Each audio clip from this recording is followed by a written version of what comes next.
இந்த ஆகஸ்ட் மாதத்துல வரக்கூடிய அபிஜித் நட்சத்திர நேரத்துல நீங்க பூஜை செய்யணும்னு இல்ல, குளிக்கணும்னு இல்ல.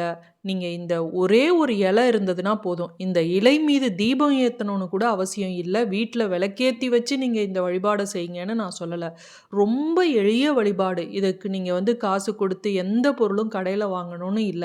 நம்பிக்கை இருக்கிறவங்க இத செஞ்சு பாருங்க. ஓம் நமோ நாராயணா அப்படின்னு கமெண்ட்ல பதிவிடுங்க. புதுசா பார்க்குறவங்க சப்ஸ்கிரைப் செஞ்சுட்டு பாருங்க. வீடியோ மற்றவங்களுக்கும் பயன்படும்னு நினச்சிங்கன்னா உங்கள் உறவினர்களுக்கும் நண்பர்களுக்கும் ஷேர் பண்ண மறந்துடாதீங்க. பிரம்ம முகூர்த்தத்தை விட அதிக சக்தி வாய்ந்தது இந்த அபிஜித் நட்சத்திரம் அப்படின்னு நம்ம பல பதிவுகளில் சொல்லியிருக்கோம், கேள்விப்பட்டிருப்பீங்க. இந்த நாளை மறந்துடாதீங்க, தவற விட்டுடாதீங்க. மிக மிக சக்தி வாய்ந்த நாள். இந்த நேரத்தில் பார்த்தீங்கன்னா இந்த பிரபஞ்சத்தோட கதவுகள் எப்போதும் திறந்திருக்கும் அப்படின்னு சொல்லுவாங்க. இந்த நேரத்தில் நம்ம எதை வேண்டிக்கிட்டாலும் அது வெற்றியில முடியும். இந்த பிரபஞ்சத்தோட கதவுகள் எல்லா நேரத்திலையும் திறந்திருக்காது. நம்ம கேட்கிறத அப்படியே போய் பிரபஞ்சத்திட்ட கொடுத்து அந்த வேண்டுதலை உடனே நிறைவேற செய்யக்கூடிய ஒரு அற்புதமான நேரம். இந்த அபிஜித் நட்சத்திரம் அப்படிங்கிறத பத்தி நீங்க பல பதிவுகள்ல நீங்க கேள்விப்பட்டிருப்பீங்க. இருந்தாலும் அறியாத தகவல்கள் பல இதை நம்ம இதுல தெரிஞ்சுக்கலாம். திருவோணத்துக்கும் உத்திராடத்துக்கும் நடுவே இருக்கக்கூடிய இந்த நட்சத்திரம் ஒரு சூட்சுமமான நட்சத்திரம். இந்த நட்சத்திரத்துல எதை செஞ்சாலும் வெற்றியில முடியும் அப்படிங்கிறதுக்காக கிருஷ்ண பரமாத்மா மகாபாரத போர் முடிந்ததும் அவர் தன்னுடைய தலையிலேயே அதை மறுபடியும் வச்சுக்கிறார், மறைச்சு வச்சிடுறாரு. இந்த பாரத போர் முடிஞ்சதும் தேவர்கள் போய் கிருஷ்ணர்கிட்ட நீங்க அந்த நட்சத்திரத்தை மீண்டும் அந்த இருந்த இடத்துல வைக்கணும்னு சொல்லி கேட்குறாங்க. கலியுகத்துல மனிதர்கள் பெரும் தவறுகள் செய்திருவாங்க. இந்த நட்சத்திரத்தின்படி எதை செஞ்சாலும் வெற்றியில முடியுங்கிறதுனால அவங்கவங்க தவறான காரியத்துக்கு இதை பயன்படுத்திக்குவாங்கன்னு அவர் மறைச்சு வச்சுட்டார் அப்படின்னு ஜோதிடத்துல சொல்லப்பட்டுள்ளது. அதனால அவர் என்ன பண்ணாரு, கிருஷ்ண பரமாத்மா மாசத்துல ஒரு முறை தனக்கு உரிய திருவோணம் நட்சத்திரம் வரக்கூடிய நாள்ல சில நிமிடங்கள் மட்டும் தெரியுமாறு அந்த நட்சத்திரத்தை வைக்கிறாரு. அதனால மாசத்துல ஒரு முறையோ அல்லது 2 முறையோ தான் இந்த நட்சத்திரம் வரும். இந்த நட்சத்திரத்துல பிறந்தவங்க அவ்வளவு அதிர்ஷ்டசாலிகளாக இருப்பார்கள். சில பேர் ரொம்ப கன்ஃபியூஸ் ஆயிடுறாங்க. அபிஜித் முகூர்த்தத்தையும் அபிஜித் நட்சத்திரத்தையும் போட்டு குழப்பம் பண்ணிக்கிறாங்க. இந்த அபிஜித் முகூர்த்தம் அப்படிங்கிறது ஏற்கனவே சொல்லியிருக்கோம். அது தினமுமே வரும். 11:45 இருந்து 12:15 வரையும் இருக்கக்கூடிய நேரம். அபிஜித் நட்சத்திரங்கிறது மாசம் ஒரு முறை அல்லது 2 முறை வரக்கூடிய நேரம். இந்த அபிஜித் முகூர்த்தத்துல நம்ம செஞ்சாலும் அது வெற்றியில முடியும் அப்படின்னு புராணங்கள்ல சொல்லப்பட்டாலும் அதற்கு சில டைம் நம்ம ராவுகாலம், ஏமகண்டம் இதெல்லாம் பார்க்கணும். ஆனா இந்த அபிஜித் நட்சத்திரத்துக்கு பார்த்தீங்கன்னா ராவுகாலம், யமகண்டம் எதையுமே பார்க்க வேணாம். இந்த நேரத்துல செய்யக்கூடிய எந்த ஒரு காரியமாயிருந்தாலும் வெற்றியில முடியும். தோஷமே இல்லாத ஒரு நட்சத்திரம் அப்படின்னா இந்த அபிஜித் நட்சத்திரம். அதனாலதான் இதுக்கு கரிநாள், அஷ்டமி, நவமி, பிரதம, செவ்வாய்க்கிழமை, சனிக்கிழமைன்னு எந்த தடங்களும் இல்லை. இந்த அபிஜித் நட்சத்திர நாள்ல நம்ம புது முயற்சியா எதை செஞ்சீங்கனாலும், ஒரு தொழில் ஆரம்பிக்கணுமா தாராளமா செய்ய ஆரம்பிங்க. சொத்து வாங்கணுமா செய்யுங்க.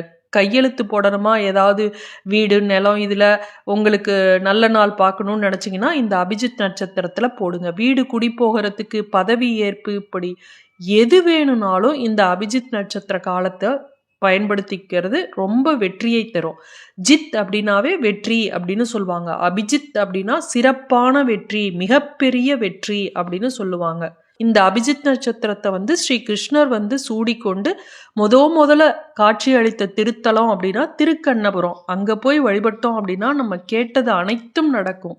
அங்க போக முடியல அப்படின்னா வீட்டிலேயே நம்ம எளிமையா இந்த அபிஜித் நட்சத்திரத்துல செய்யக்கூடிய பரிகாரங்கள் நிறைய இருக்கு. இந்த அபிஜித் நட்சத்திர மந்திரத்தை சொல்ல முடியலனாலும் நீங்க கவலையே படாதீங்க. எனக்கு சான்ஸ்கிரிட்லாம் வராது, சொல்ல தெரியலனாலும் ஒன்றும் தவறே இல்லை. இந்த பதிவை பார்த்துட்டு நீங்க இதன்படி நீங்க சாமியை கும்பிடுங்க, நிச்சயம் நீங்க கேட்டது நடக்கும். இந்த திருக்கண்ணபுரத்துல பாத்தீங்கன்னா இந்த அபிஜித் நட்சத்திரத்தை சேர்ந்த ஸ்ரீ விபீஷண ஆழ்வாருக்கு பெருமாள் நடையழகு காட்டி சேவிக்கும் சம்பவம் இன்னமும் நடந்து வருகிறது. முடிந்தவர்கள் நீங்க போய் பார்க்கலாம். இத பார்த்தோம் அப்படின்னா வாழ்க்கையில வெற்றிகளும் மங்கள நிகழ்வுகளும் கைகூடும் அப்படிங்கிறது ஐதீகம். இந்த அபிஜித் நட்சத்திரம் அப்படிங்கிறது அதிர்ஷ்டத்தை அள்ளி தரக்கூடிய ஒரு நட்சத்திரம், ஒரு சுப நட்சத்திரமாக கருதப்படுகிறது.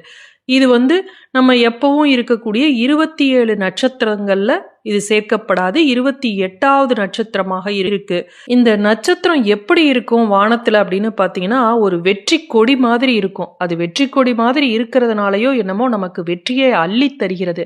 ஜோதிட சாஸ்திரத்துல இன்னும் வேற விதமாகவும் இந்த நட்சத்திரத்தோட வடிவம் சொல்லப்பட்டிருக்கும். 4 தெருக்கள் சந்திக்கக்கூடிய ஒரு நாற்சந்தி அப்படின்னு சொல்லுவாங்கல்ல, அது மாதிரி இருக்கும். இந்த அபிஜித் நட்சத்திரத்தை ஆளும் கிரகம் அப்படின்னு பாத்தீங்கன்னா சூரியன். இந்த அபிஜித் நட்சத்திரத்தோட அதிதேவதை யாருன்னு பாத்தீங்கன்னா பிரம்மாவும் விஷ்ணுவும். இந்த ஆகஸ்ட் மாதத்துல வந்திருக்கக்கூடிய அபிஜித் நட்சத்திரமானது புதன்கிழமையில வந்திருக்கு. புதன்கிழமை அப்படின்னாவே பெருமாளுக்கு மிகவும் உகந்த ஒரு நாள். அன்றைய தினத்துல இந்த அபிஜித் நட்சத்திரம் வந்திருக்கு. எப்ப திருவோண நட்சத்திரம் ஆரம்பிக்குது அப்படின்னா ஆகஸ்ட் 26ஆம் தேதி புதன்கிழமையில அதிகாலை 12:28க்கு திருவோண நட்சத்திரம் ஆரம்பிச்சு ஆகஸ்ட் 27ஆம் தேதி வியாழக்கிழமை அதிகாலை 2:20 வரையும் திருவோண நட்சத்திரம் இருக்கு. அப்போ ஆகஸ்ட் 26ஆம் தேதி முழுவதுமாக திருவோண நட்சத்திரம் இருக்கிறதுனால நீங்கள் அன்றைய நாள் முழுவதும் எப்போ உங்களுக்கு கோயிலுக்கு போக முடியுதோ பெருமாள் கோயிலுக்கு போய் துளசி 10 ரூபாய்க்கு வாங்கி கொடுத்து பெருமாள் கிட்ட உங்கள் வேண்டுதலை சொல்லிட்டு வாங்க. உங்கள் வேண்டுதல் சீக்கிரம் பலிக்கும். அன்றைய தினம் அபிஜித் நட்சத்திர நேரமானது ஆகஸ்ட் 26ஆம் தேதி அதிகாலை 12:16க்கு ஆரம்பித்து 12:40 வரையும் இருக்கக்கூடிய 24 நிமிடங்கள். இந்த 24 நிமிடங்களில் தான் இந்த வழிபாடை, அதாவது ஒரு சின்ன ஒரு பரிகாரம் தான். உங்களுக்கு ரொம்ப நேரம் ஆகாது.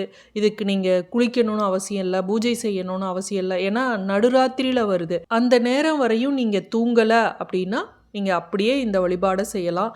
தூங்கிட்டீங்க அப்படின்னா கை கால் கழுவிக்கிட்டு முகத்தை கழுவிக்கிட்டு இதை செய்யுங்க. அன்றைய தினம் நமக்கு தேவைப்படுவது ஒரே ஒரு அரச இலை. இந்த அரச இலையில் முப்பெரும் தேவர்களும் வாசம் செய்வதாக ஐதீகம். அது மட்டும் இல்லை, 3 கோடி தேவர்களும் அதில் இருக்கிறாங்க அப்படின்னு சொல்லுவாங்க. இந்த அரச இலையை வைத்து நம்ம ஜஸ்ட்டு இதை எழுத போகிறோம், அவ்வளவுதான். அந்த அரச இலையை எடுத்துக்கிட்டு சிறிது மஞ்சளில் தண்ணீரை குழைச்சி அதை ஒரு சின்ன ஸ்வஸ்திக் வரைஞ்சிக்குங்க. வரைஞ்சிக்கிட்டு உங்களுடைய வேண்டுதலை ஒரு ப்ளூ கலர் பெண்ணோ, சிகப்பு கலர் பெண்ணோ, பச்சை கலர் பெண்ணோ, எது இருந்தாலும் சரி, ஸ்கெட்ச் இருந்தாலும் சரி, அதில் உங்கள் வேண்டுதலை எழுதிருங்க.